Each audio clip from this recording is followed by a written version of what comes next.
하나님 주시는 말씀 요한계시록 우리 20장 우리 1절에서 6절까지 보도록 하겠습니다. 요한계시록 20장 1절에서 6절 말씀까지 보겠습니다. 제가 먼저 1절 말씀 보겠습니다. 우리 교독하겠습니다. 또 내가 보매 천사가 무저갱이 열쇠와 큰 쇠사슬을 그의 손에 가지고 하늘로부터 내려와서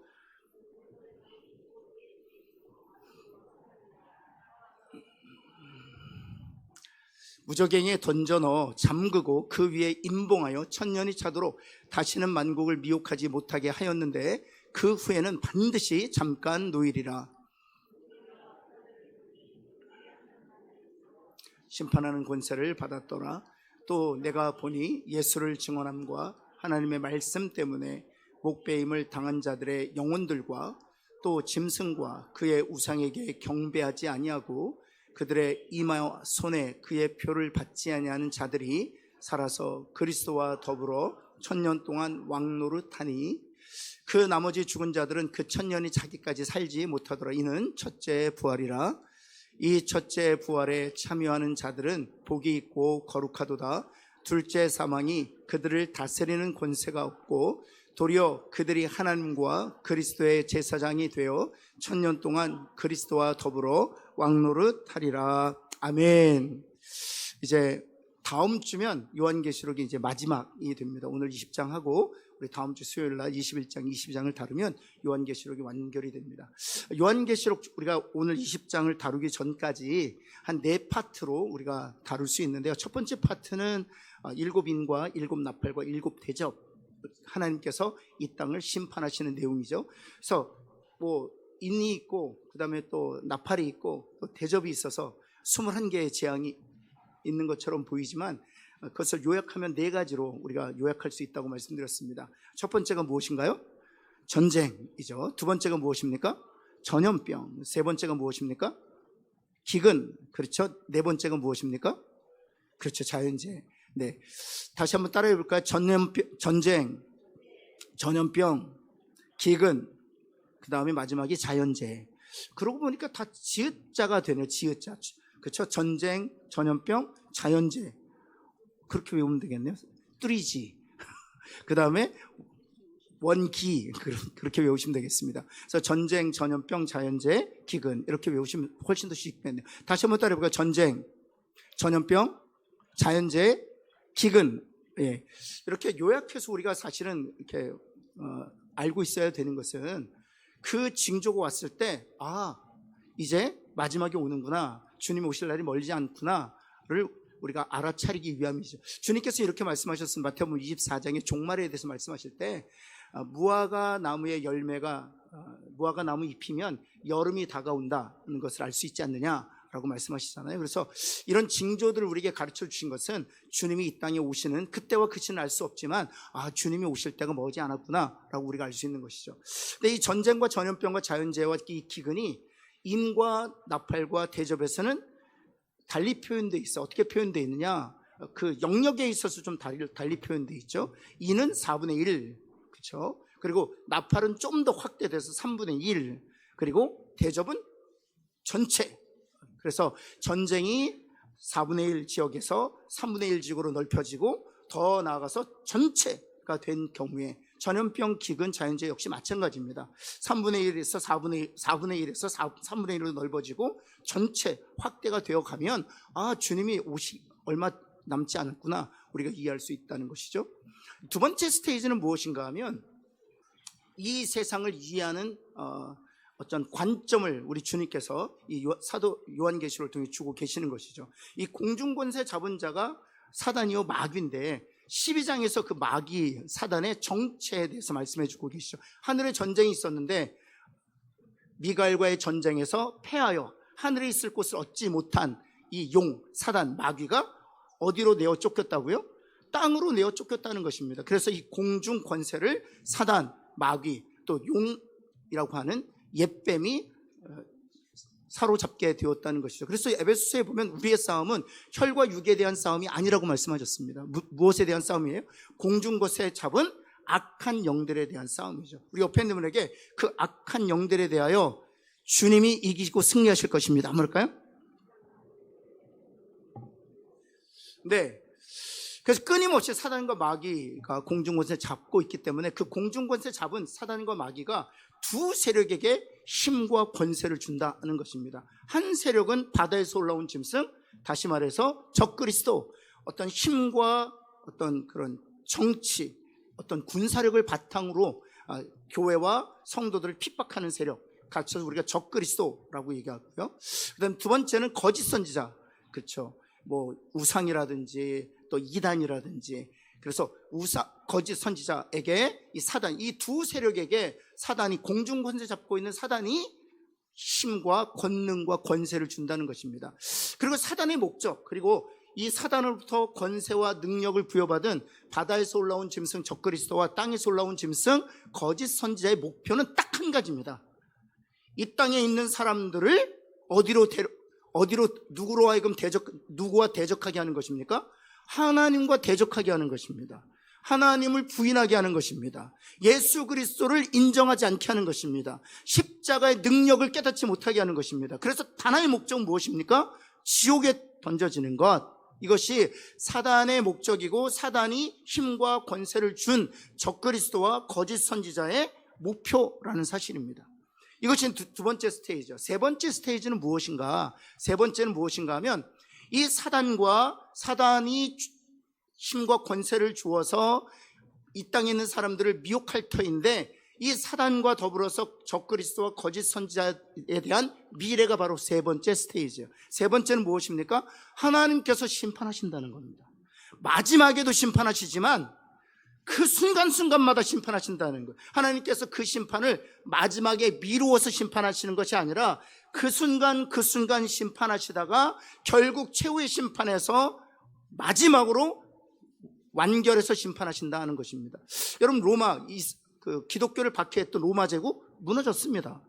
여러분, 오스만 투르크라는 그런 기독교와 하나님의 교회를 잔멸했던 세력, 이슬람 세력이죠. 약 한 500년간 서유럽을 초토화시켰던 그런 오스만 투르크 제국, 예루살렘을 돌 위에 돌 하나 남지 않도록 바벨론보다 더 심각하게 멸망시켰던 오스만 투르크 제국도 멸망했어. 500년 이후에 멸망되었습니다. 구소련 때 약 크리스찬들이 한 600만 명이 순교당했습니다. 학살을 당했습니다. 여전히 구소련도 여전히 멸망했습니다.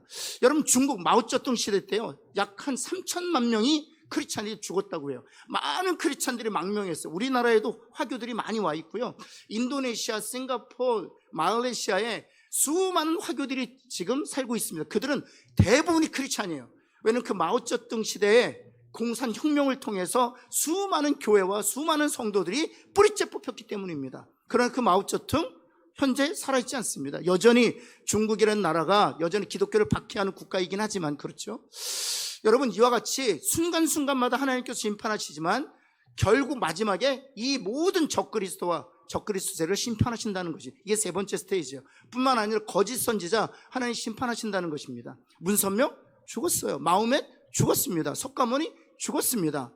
이만희 94세래요. 얼마 남지 않았습니다. 안상홍 죽었습니다.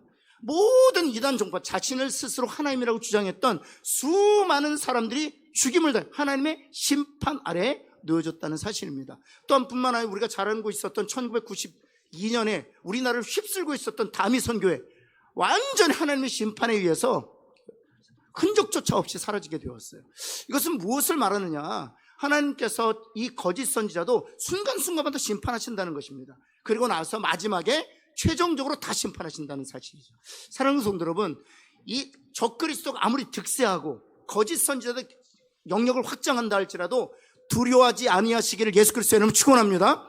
그들의 미래가 바로 이 성경에 기록되어 있기 때문입니다. 그들은 갑자기 멸망하게 될 것이요, 돌이킬 수 없는 멸망을 당하게 될 줄을 믿습니다. 옆에 있는 분에 두려워 맙시다, 담대합시다 한번 할까요? 한번 이렇게 합시다. 요한계시록에 써 있습니다 한번 할까요? 아멘? 아멘. 주님이 이기십니다. 우리가 이기는 것이 아니라 주님이 이기십니다. 여러분, 그리고 네 번째 스테이지가 무엇인가 하면, 바로 네 번째 스테이지가 바로 우리들에 대해서 얘기하는, 그것이 바로 7장과 14장에서 11장에서 말하고 있는 것이죠. 우리 7장 14만 4천이라는 숫자, 무엇을 말하는 것입니까? 그렇죠. 능히 셀 수 없는 큰 물이에요. 14만 4천을 그대로 한국어로 번역하면 이 숫자가 의미하는 걸 한국어로 능히 셀 수 없는 완전한 수예요. 한번 옆에 있는 분에게 능히 셀 수 없는 완전한 수 한번 할까요?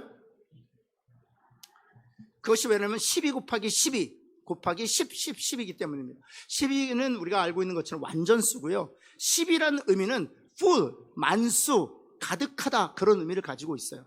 그래서 12 곱하기 12, 10, 10, 10. 그래서 7장에 14만 4천이라는 숫자가 등장하는데 바로 밑에에서 나라와 백성과 족속과 방언에서 능히 셀 수 없는 무리가 흰 옷을 입고 종려 가지를 들고 나온다라고 되어 있습니다. 그래서 능히 셀 수 없는 구원받은 완전한 성도의 숫자가 바로 14만 4천인 것이죠.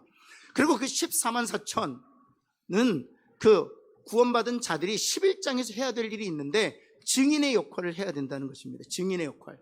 우리가 그리스도의 복음의 증인으로서 이 땅을 살아야 된다는 거예요. 주님께서 말씀하셨습니다. 온 유대와 사마리아와 땅끝까지 이르러 내 무엇이 되라고요? 증인이 되다. 한번 옆에 있는 분, 주님의 증인으로 삽시다. 한번 할까요? 그렇죠. 여러분, 그래서 우리가 우리가 영적으로 깨어 있어야 되는 것은 우리 교회를 자랑하면 안 돼요. 우리 교회 시스템을 자랑해서도 안 돼요. 주님을 자랑해요. 주님의 증인으로 하나님께서 우리를 부르셨기 때문에, 우리 신평로 교회의 증인으로 하나님께서 우리를 부르신 것이 아니라 주님의 증인으로 우리를 부르셨기 때문이에요. 주님을 자랑하고 주님을 증거하고 그리스도의 말씀인 복음을 증언하는 저와 여러분 되기를 예수 그리스도에 다시 한번 축원합니다. 이게 이제 네 번째 스테이지예요. 그리고 이제 오늘 마지막, 이제 오늘이 이제 마지막 두 번째인데, 오늘하고 다음 주가 마지막인데, 오늘은 천년 왕국에 대해서 우리가 함께 나눌 거예요. 천년 왕국에 대해서 여러 가지 이야기가 있습니다. 1번 한번 볼까요? 천년 왕국 1절에서 6절에 천년 왕국이라는 단어가 3번이나 등장합니다. 우리 한번 2절 한번 볼까요? 2절 용을 잡으니 몇 년 동안 결박한다고요? 1000년 동안 결박한다, 이렇게 되어 있습니다. 3절 한번 볼까요? 이건 같이 한번 읽어볼까요? 시작. 네, 그리스도와 더불어 몇 년 동안 왕노릇 한다고요? 1000년 동안 왕노릇 한다고요. 4절 한번 같이 한번 읽겠습니다. 시작. 그들이 하나님과 그리스도의 제사장이 되어 1000년 동안 그리스도와 더불어 왕노릇 하리라. 그래서 1000년이라는 단어가 3번이나 등장하고 있습니다. 그래서 이것을 가리켜서 우리가 천년 왕국이라고 얘기합니다. 여러분, 천년 왕국을 어떻게 이해하고 계십니까? 중요한 것은 천년 왕국을 이해하는 여러 가지 해석이 있어요. 그런데 옆에 있는 분에게 천년 왕국 잘 몰라도 천국은 간다면 먼저 이렇게 얘기할까요? 시작. 혹시 주님이 천국에서 우리를 영접하여 들이실 때 천년 왕국에 대해서 설명해 보아라, 혹시 천년 왕국에 대해서 제대로 설명 못하면 지옥 갈까요? 아니요. 옆에 있는 분은 지옥 안 갑니다. 다시 한번 할까요? 절대로 지옥 안 갑니다. 천년 왕국에 대해서는 여러 가지 해석 방법이 있어요. 그래서 다 복음주의에서 받아들여지는 해석인데, 우리 특별히 개혁주의 장로교회가 채택하고 있는 해석 방법을 이해하는 것이 정말 중요하겠죠. 그리고 저 개인적으로도 우리 개혁주의 장로교회에서 받아들이는 이 천년 왕국에 대한 이해가 훨씬 더 성경을 이해하는데 용이하다. 근데 제가 동의해요. 우리 웨스트민스터, 우리가 이제 목사 안수를 받을 때, 이런 질문이 있어요. 당신은 웨스트민스터 신앙 고백을 믿으십니까? 이렇게 물어요. 그러면 목사 안수 받는 우리들은 네 합니다. 그럼 두 번째 질문이 무엇이냐면, 혹시 당신이 목회할 동안 이 웨스트민스터 신앙 고백의 교리와 관련해서 반하는 생각을 가지게 된다면 노회에 보고하기로 다짐하십니까? 이래요. 그래서 우리가 신앙생활하다 보면, 성경을 연구하다 보면, 우리가 믿고 있었던 우리의 신조 웨스트민스터 신앙 고백과 관련된 그 교리와 관련해서 다른 생각을 가질 수도 있거든요. 그럴 때에는 반드시 어디에다 보고하라고요? 노예에다 보고하라는 거예요. 노예에다 보고하면 어떻게 될까요? 한번 제가 묻는 거예요. 노예에다 보고하면 어떻게 될까요? 그 다음부터 목사지 면직입니다. 그만큼 웨스터민스터 신앙 고백은 우리 개혁교회 장로교회에서는 굉장히 중요한 거예요. 그럼 웨스터민스터 신앙 고백에서는 천년왕국을 어떻게 이해하느냐 하는 거죠. 어떻게 이해하느냐. 네.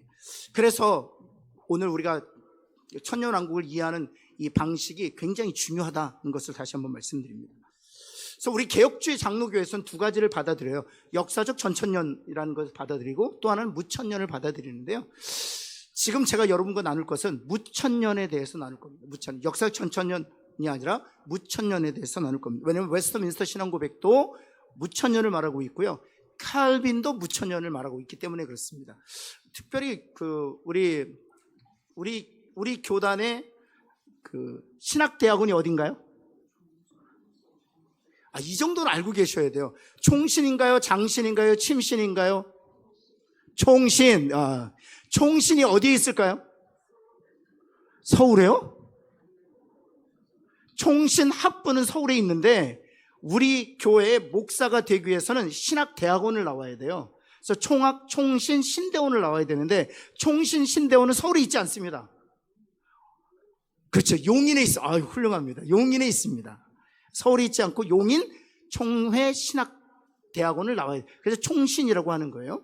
예. 그래서 총신 학부는 서울 사당동에 있고요. 그리고 나서 총신 신대원은 바로 용인에 있습니다. 그래서 총신 학부를 나와서 우리 교회 목사가 될 수 없습니다. 우리 교단에. 총신 신대원을 나와야만 우리 교단의 목사가 될 수 있는 것이죠. 저는 외국에서 신학대학원을 다녔기 때문에 그래서 우리 총신 신대원에서 제공한 교단에서 그렇게 그래서 편목 과정을 저는 수료했던 것이고 그래서 모든 우리 합동 측 우리 목회자는 용인에 있는 총회 신학대학원을 졸업해야만 우리 교단에서 목회 활동을 할 수가 있어요.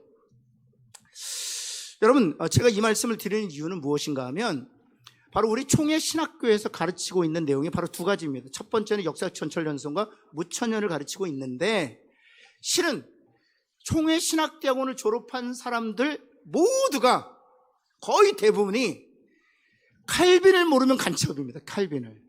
칼빈을 모르면 간첩입니다. 왜냐하면 칼빈에 의해서 개혁주의 장로교의 모든 교리가 세워졌기 때문입니다. 근데 이 칼빈이 주장한 건 역사적 전천년이 아니에요. 칼빈이 그의 책에서도 강조하거든요. 이 천년왕국을 어떻게 볼 것이냐? 그건 무천년이다 라고 강조하는 것입니다. 그래서 제가 무천년을 지금 다루고자 합니다. 저 개인적으로도 무천년을 더 많이 지지하고 있습니다. 그러면 무천년 입장에서 우리 성경을 좀 보도록 하겠습니다. 1번 한번 볼까요? 같이 한번 읽겠습니다. 시작.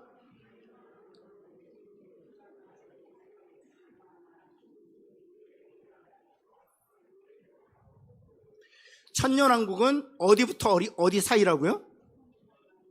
초림과 재림 사이라고요. 초림과 재림 사이라고요. 그래서 천년왕국이란 초림과 재림 사이 전 기간을 말한다. 이것이 무천년적 천년왕국에 대한 이해예요. 재림과 초림 사이 전체가 바로 천년왕국이다. 주님이 교회의 머리가 되셔서 교회를 통하여 성도를 다스린다.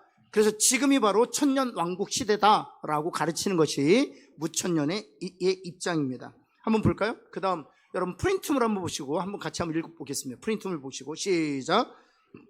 우리는 이것을 무천년이라고 부르는데 무천년이라고 부르는 이유는 6절에 천년은 문자적으로 천년을 의미하는 것이 아니라 10이라는 숫자의 의미 곧 만수를 뜻하는 것으로 초림부터 재림까지의 전 기간을 의미하기에 무천년이라고 부른다. 그러니까 천년 왕국이 없다는 것이 아니라 무천년이란 그 천년이란 자체가 물리적인 숫자가 아니다라고 해서 무천년이라고 한다는 것입니다. 그래서 칼빈 한번 볼까요? 칼빈의 저서 기독교의 강요 3권 25장 5절에 보면 그가 이렇게 얘기합니다. 같이 한번 읽어볼까요? 시작.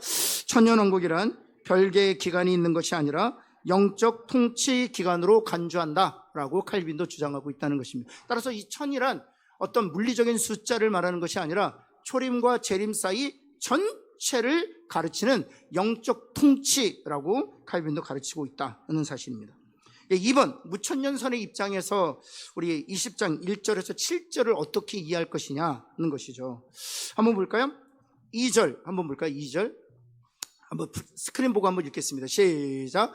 용을 잡으니 곧 옛뱀이요 마귀요 사탄이라. 잡아서, 여기 용은 누구? 12장에 나오는 용이잖아요. 이 용은 뭐라고요? 옛뱀. 왜 옛뱀이라고 표현했다고요? 그렇죠. 아담과 하와를 유혹했던 뱀이었기 때문에 에이션 설펀트, 그래서 옛뱀이라고 얘기하는 것이죠. 근데 그 용이라고도 하고 또 옛뱀이라고도 한 그의 정체가 무엇이라고요? 마귀 사탄이라고 하는, 그를 잡아서 1000년 동안 결박했다는 것입니다.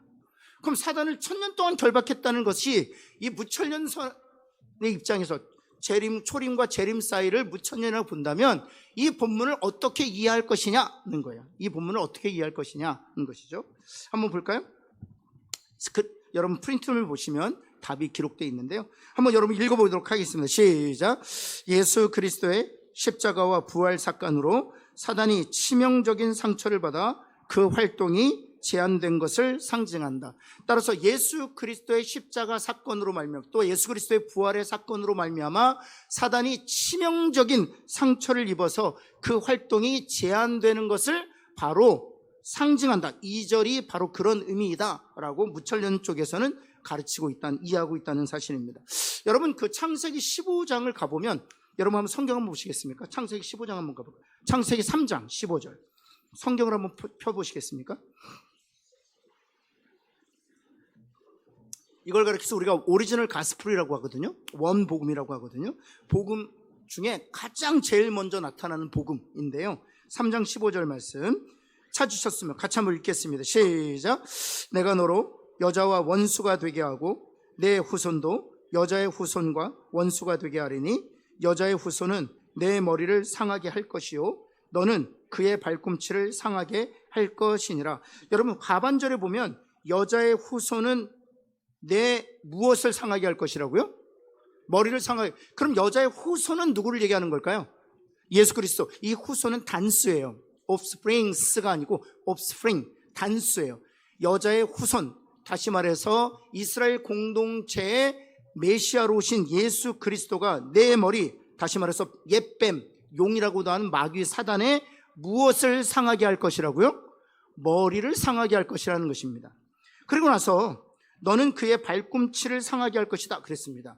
그 옛뱀, 그 마귀라고도 하는 사단은 그의 발꿈치를 상하게 할 것이다. 발꿈치를 상하게 한 사건은 어떤 사건을 의미하는 것일까요? 그렇죠. 예수 그리스도를 어디에다 내어준 사건? 십자가에 내어준 사건을 의미하는 것이죠. 십자가에 내어주었지만 그 십자가와 그러나 이어지는 부활을 통해서 죽음을 이기시고 부활하신 예수 그리스도에 의해서 사단의 무엇이 짓이겨졌다고요? 머리가 짓이겨지고 깨어졌다는 것입니다. 그래서 용이 잡혀서 1000년 동안 옥에 갇혔다라는 표현은 바로 그의 활동이 예수 그리스도 십자가 부활을 통해서 머리가 상함으로 말미암아 제한되었다는 것을 의미한다는 사실입니다. 그것은 무엇을 통해서 알 수 있냐 하면 그리스도의 복음이 전할 때마다 하나님이 택하신 영혼들이 구원을 얻는 그런 역사를 통해서 사탄의 활동이 적극적으로 제한되었다는 사실을 우리가 알 수 있는 것이죠. 그리고 아무리 사탄이 적그리스도와 거짓 선자에게 힘과 권세를 줘 하나님의 교회를 진멸한다 할지라도 하나님의 교회는 결코 패하지 아니하고 요한계시록의 약속과 언약의 말씀대로 이기고 승리하는 것을 통해서 사단의 세력이 약화되었음을 증명하고 있다는 사실입니다. 여러분 사단이 아무리 준동한다 할지라도 주님이 이기고 승리할 줄을 믿습니다. 여러분 두 번째, 여러분 2절 말씀에 보면 1000년 동안이란 단어가 나오는데 다시 말씀드리지만 초림에서 재림 때까지의 전 기간을 의미한다는 것입니다. 3절 한번 볼까요? 3절에 보면 만국을 미혹하지 못하게 이런 단어가 있어요. 만국을 미혹하지 못하게. 그럼 한번 스크린에 띄워주었는데요. 우리 한번 같이 한번 읽겠습니다. 시작. 전 역사 기간 동안 비록 사단이 하나님을 대적하고 성도들을 핍박할지라도 사단의 세력은 결정적으로 패했기 때문에 그들의 모든 시도는 결국 실패하고 말 것임을 암시한, 만국을 미혹하려 하지만 예수 그리스도께서 십자가와 부활로 이미 결정적으로 승리하셨기에 그들의 시도는 성공하지 못할 것이다 는 것입니다. 아무리 신천지가 준동할지라도 십자가와 부활로 이기신 주님이 그들의 세력을 적극적으로 제지하실 줄을 믿습니다. 그것이 바로 만국을 미혹하지 못하게 라는 의미라는 사실입니다. 여러분, 지금도 사단은 적그리스도와 거짓 선지자를 통해서 만국을 미혹하려고 합니다. 그러나 결코 그들의 뜻대로 되지 않습니다. 제가 북한에서 사역하시는 선교사님들에게 보고를 받아요. 너무너무 놀라운 일이 많습니다. 간혹 가다가 복음이 전해지지 않은 지역에 방문할 때가 있대요. 이분들이 이제 비즈니스맨으로 위장해서 북한 전역을 다니시거든요. 만날 때 누구를 만나는 줄 아세요? 그 오래전에 할머니가 예수님을 믿었는데 그 손주가 이제 장성해서 예수를 믿고 있더라는 거예요. 그래서 자기가 선교사라는 걸 알고 자기 옷깃을 끈다는 거예요. 그리고 밖으로 나가, 집에서는 절대로 얘기를 안 한대요. 들판으로 나가서 성경책 한 권 달라고 한다. 그래서 깜짝 놀라서 어떻게 신앙을 가지게 되었느냐 했더니 할머니가 암송했던 성경 구절, 할머니가 암송했던 찬송가 구절을 붙들고 신앙생활을 했다는 거예요. 여러분, 좋은 시설에서, 좋은 환경에서 많이 구원이 일어나는 게 아니에요. 말씀이 구원하는 능력인 줄을 믿습니다. 그래서 그 말씀 한 구절 가지고 거듭나서 할머니처럼 새벽에 조용히 들판에 나아가 새벽 이슬 맞으면서 하나님 앞에 기도하는 그런 수많은 크리스찬들을 곳곳에서 만난다는 거예요. 제가 한번은 그 미션 퍼스펙티브라는 그런 선교 훈련을 받은 적이 있는데요. 우리 교회 와서 제가 받았었어요. 그래서 그 용인에 있는 그 합신 신대원에서 제가 받게 되었는데, 그때 저희 팀에 누가 있었냐 하면 어떤 20대 한 중반, 아니 9반 정도의 자매인데 이란 대사관에서 일하는 자매였어요. 그런데 그 자매에게 어떤 이야기를 들었냐 하면, 목사님 이란에서 정말 신기한 일을 자기가 경험했다는 거예요. 한국 사람이라면 이란 사람들은 크리스찬이라고 생각한대요. 그래서 한국인 자기를 보더니 이란 사람이 자기에게 달려와서 이란어로, 자기도 이란어를 아랍어를 하고 있었죠. 자기를 붙더니 성경책 달라고 그러더라는 거예요. 그래서 깜짝 놀라서, 이란은 국가 종교가 이슬람입니다. 거기는 기독교를 믿으면 사회적으로 매장당하는 그런 상황이에요. 그래서 깜짝 놀라서 어떻게 예수님을 알게 되었느냐라고 물었더니 그러더래요. 꿈에 나타나서, 누가요? 주님이 꿈에 나타나서 자기를 믿어야 구원 얻는다라고 가르쳤다는 거예요. 여러분, 코란에서요, 예수님은 선지자 중에 한 사람으로 가르쳐지고 있어요.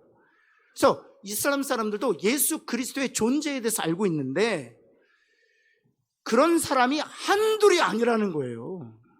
이란의 수많은 사람들이 그 예수 그리스도가 꿈에 나타나서 그 예수 그리스도를 나의 구주로 영접하게 되는 놀라운 일들이 나타나고 있다는 사실입니다. 지금 하나님께서는 하나님의 방식으로 하나님의 사람들을 부르고 있다는 거예요. 여러분, 아무리 사단이 적그리스도와 거짓 선지자에게 세력을 주어서 미혹하게 함으로 하나님을 떠나게 하지만 하나님께서는 지금도 일하고 계시고 하나님의 택하신 영혼들을 당신의 방법대로 부르고 계신다는 사실이에요. 여러분, 바로 그 얘기에 만국을 미혹하지 못하게 하신다는 사실입니다. 언제부터 언제까지? 초림부터 재림까지 만국을 미혹하게 하려 할지만 하나님께 적극적으로 제지하신다, 그런 뜻이라는 것이죠. 그 다음에 4번 한번 볼까요? 이제 왕노릇한다. 누가 왕노릇하냐? 우리가 왕노릇한다는 거예요. 옆에 있는 분에게 당신과 나는 왕입니다 한번 할까요? 이게 왕노릇한다. 그럼 무슨 뜻인가? 우리가 어떤 방식으로 왕노릇하는가? 한번 같이 한번 읽겠습니다. 시작. 믿는 성도들이 죽은 후 그리스도의 재림시까지 하늘나라에서 주와 함께 왕노릇하는 것과 땅 위에서도 성도들이 복음의 권세로 세상을 심판하고 정복할 뿐 아니라 그리스도의 영광에 동참하게 되는 것을 의미한다. 아멘? 여러분, 땅 위에서 성도들이 복음으로 말미암아 하나님의 자녀가 되고 그 하나님의 자녀들이 모여서 하나님께 영광을 돌리는 일들이 세계 곳곳에서 일어나고 있다는 사실이에요. 여러분, 지금 선교의 바람이 가장 강력하게 부는 대륙이 어디일까요? 지금 선교의 바람이 가장 강력하게 나타나는 나라가 어디일까요? 다 아프리카에 있습니다. 다 아프리카에 있어요. 여러분, 상상을 초월하는 일들이 아프리카에서 일어나고 있어요. 여러분, 어느 정도로 그 아프리카에서 예수를 믿는 그런 선교, 예수를 믿는 숫자가 있냐면 1000명, 10,000명 단위로 예수를 믿어요. 얼마나 많은 사람들이 예수 그리스도를 구주로 고백하는지 몰라요. 사랑하는 성도 여러분, 지금 우리 한국 교회가 이렇게 좀 이렇게 잦아들고 있죠. 한국만, 옆에 있는 분이 한국만 그래요. 그렇게 뭐랄까요? 우리가 그렇다고 해서 다 그런 게 아니에요. 여러분, 그거 아세요? 유럽의 기독교가 죽어갈 때 한국에서는요, 불이 붙었어요. 동네마다 교회가 세워졌어요. 예전에 부흥회하면 교회가 어떻게 됐습니까? 가득했어요. 그때 유럽은 어땠는 줄 아세요? 교회가 죽어가고 있었어요. 그래서 유럽의 지도자들은 전 세계의 교회가 죽어간다 그랬어요. 아니요, 한국에 있는 교회는 뜨거웠어요. 부흥이. 여러분, 가만히 깔고 예배드리고요, 철회하고 예배드리고요, 그랬다고요. 역시 마찬가지. 지금 우리 교회가 성장하고 있지 않아서 전 세계의 교회가 그런 것 같죠? 그렇지 않아요. 남미에서도 아프리카에서도요, 지금 하나님의 교회가 이런 인도네시아에 가장 큰 교회가 몇 명 정도 모일 것 같으세요? 인도네시아에 가장 큰 교회 10만 명 모입니다. 10,000명 넘는 교회가 너무너무 많아요. 인도네시아에서도 하나님의 계절이 오고 있어요. 지금 선교사님들이 계속해서 인도네시아 가요. 지금 지난번에 왔던 권성찬 선교사님도 인도네시아에 지금 6개월에 한 번씩 가요. 왜냐하면 우리들에게도 선교를 가르쳐 주세요. 가면 어떤 줄 아세요? 선교사님, 이번엔 조금 모입니다.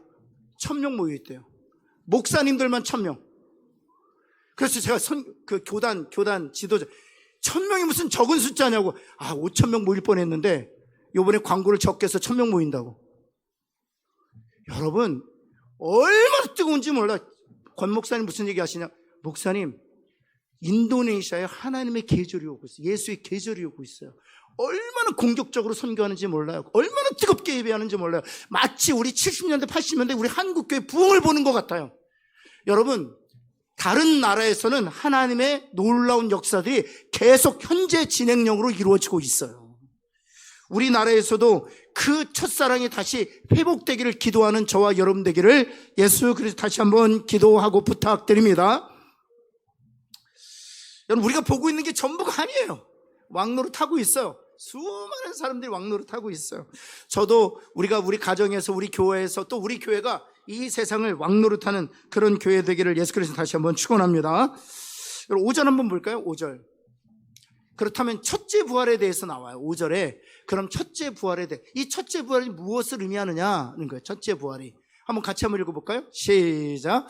죄로 죽었던 영혼들이 그리스도를 믿음으로 이것을 가리켜서 무천년에선 첫째 부활이라고 가르치고 있다는 것입니다. 그러면 첫째 부활이 있다면 몇 번째 부활도 있을까요? 그렇죠. 두 번째 부활도 있는 것이죠. 그래서 첫째 부활이라고, 예수 그리스도를 믿음으로 말미암아 거듭나는 것을 무천년선의 입장에서는 첫째 부활이라고 가르치고, 둘째 부활은 무엇을 가르치는 것입니까? 그렇죠. 주님이 다시 오셨을 때 죽은 자들이 다시 일어나 새 몸을 입고 천국에 들어가는 것, 이것을 가리켜서 두 번째 부활이라고 가르친다는 것입니다. 옆에 있는 분에 첫째 부활은 거듭남이요,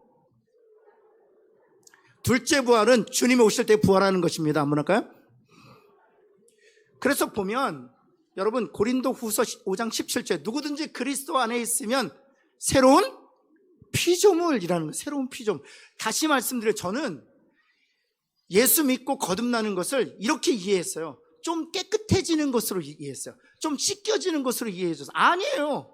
우리의 더러워졌던 것이 그리스도의 보혈로 조금 씻겨지는 게 아니에요. 조금 정결해지는 게 아니에요. 그리스도의 보혈로 우리는 완전히 새로운 생명으로 다시 태어나는 거예요. 거기서 새 피조물은 new creature예요. 여러분, 그래서 우리는 first creature, 이 육신의 몸을 입고 이 땅의 피조물로 태어났지만 그리스도 안에 있는 자는 완전히 다른 방식으로 새 사람이 되었다라고 말하는 거예요. 옆에 있는 분에게 당신은 완전히 새로운 피조물입니다. 뭐랄까요? 그래서 주님이 부탁하시는 거예요. 이전 것은 지나갔으니 이제 보십시오. 주목하십시오. 당신이 새 것이 되었음을, 이러는 거예요. 여러분, 이전 것, 이미 그리스도 안에서 이미 지나간 것, 거기에 붙잡혀 있지 아니하고 그것을 바라보지 아니하고 이미 새로운 피조물 된 새 것 때문에 주목하는 저와 여러분 되기를 예수 그리스도 다시 한번 축원합니다. 그렇다면 여기서 질문, 사단은요 우리로 하여금 끊임없이 새 것 됨을 바라보게 할까요? 아니면 옛 사람을 바라보게 할까요? 옛 사람 묵상하게 한다고요. 그러면서 사단이 우리에게 참소하죠. 넌 그거밖에 안 돼. 너는 그 모양이야. 너는 그 꼴이야. 라고 계속 우리에게 우리의 마음을 주눅들게 하는 것이죠. 그래서 주님 말씀, 이전 것은 지나갔으니 주목해라. 내가 새 피조물이 되었다는 사실을, 우리가 새 피조물 되었다는 사실을 기억하고 살아가는 저와 여러분 되기를 간절히 소원합니다. 그게 바로 첫째 부활이에요. 옆에 있는 분에게 새 피조물 된 것이 첫째 부활입니다. 뭐랄까요?